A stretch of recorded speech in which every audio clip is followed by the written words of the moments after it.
আমাদের ইসলামের সুন্নতে খাতনার বিধানটা কি? কেউ যদি নবমুসলিম হন তার কি সুন্নতে খাতনা করতে হবে? খুব দরকারি একটি প্রশ্ন।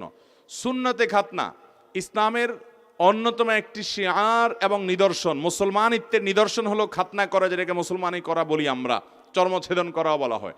তো এই মুসলমানি করা বা খাতনা যেটাকে বলা হয়, এই খাতনাটা বিভিন্ন নবী রাসূলদের যুগ যুগ ধরে আসা সকল নবী রাসূলদের সুন্নাত ছিল, এবং এটাকে নবী সাল্লাল্লাহু আলাইহি সাল্লাম বলেছেন মিন সুনানিল ফিতরা, প্রকৃতিগত সুন্নাত হলো কয়েকটি, এর ভিতরে একটা হলো খাতনা করা।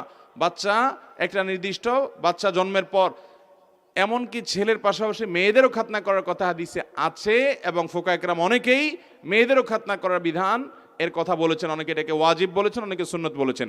তবে উলামায়ে আহনাফ এবং বিশুদ্ধ মত অনুযায়ী আপনার এটি সুন্নাহ, কিন্তু সেটা হলো গুরুত্বপূর্ণ সুন্নাহ এবং ইসলামের নিদর্শন এই টাইপের সুন্নাহ।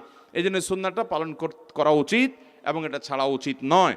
মেয়েদের খাতনার বিষয় হলো যে আরব অঞ্চলে যে সমস্ত মেয়েরা থেকে তাদের খাতনা করতে হয়, সাধারণত আমাদের এই অঞ্চলে মেয়েদের খাতনা করার প্রয়োজন হয় না। আল্লাহ তাআলা সৃষ্টিগতভাবে তাদেরকে এমনভাবে করেছেন তাদের ছোটবেলায় খাতনা করার প্রয়োজন হয়, বাট খাতনা এটা মৌলিকভাবে পুরুষদের উপরে প্রধানত বর্তায়, এবং খাতনা করাটা অনেক ইমামরা ওয়াজিব বলেছেন, অনেকে সুন্নাহ বলেছেন। হানাফি মাযহাব অনুযায়ী সুন্নাহ এবং গুরুত্বপূর্ণ সুন্নাহ।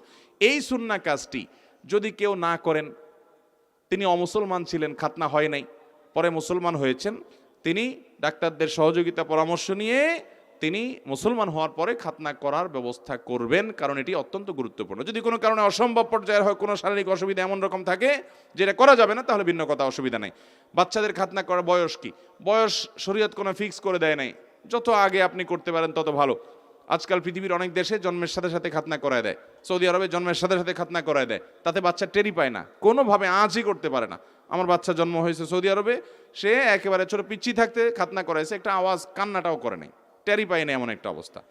তো আমাদের দেশে দেখা যায়, অবশ্য আজকাল সময় পাল্টেছে, আমরা তো ছোটবেলা দেখতাম যে বুড়া বুড়া হয়ে গেছে, 10 বছর 11 বছর হয়ে গেছে, এগুলো গ্রামে দৌড়ায় দৌড়ায় ধরে ধরে বাইন্দা বাইন্দা খাতনা করতো, ঠিক না? ঠিক ওই বেচারা চোখ টোক বেঁধে চোর ধরার মতো দৌড়ায় দৌড়ায় ধরে এনে এরপরে খাতনা করতো। না ভাই, এগুলো দরকার নেই, যত ছোট থাকতে খাতনা করা যায় তত সহজ হয়।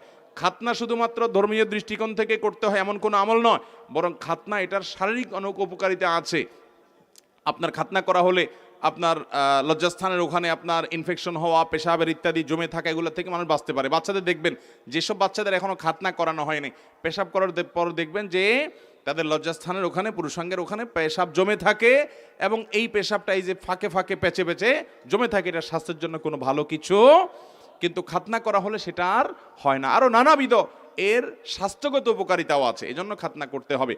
এবং কোনো কারণে যদি কারোর খাতনা করা না হয়, ধরুন কেউ ইসলাম গ্রহণ করছে, বড় হয়েছে, কিন্তু এখন খাতনা করার কত পরিস্থিতি নাই শারীরিকভাবে কোনো কারণে, তাহলে কোনো অসুবিধা নাই, হয়ে যাবে তার ইসলাম গ্রহণটা সঠিক।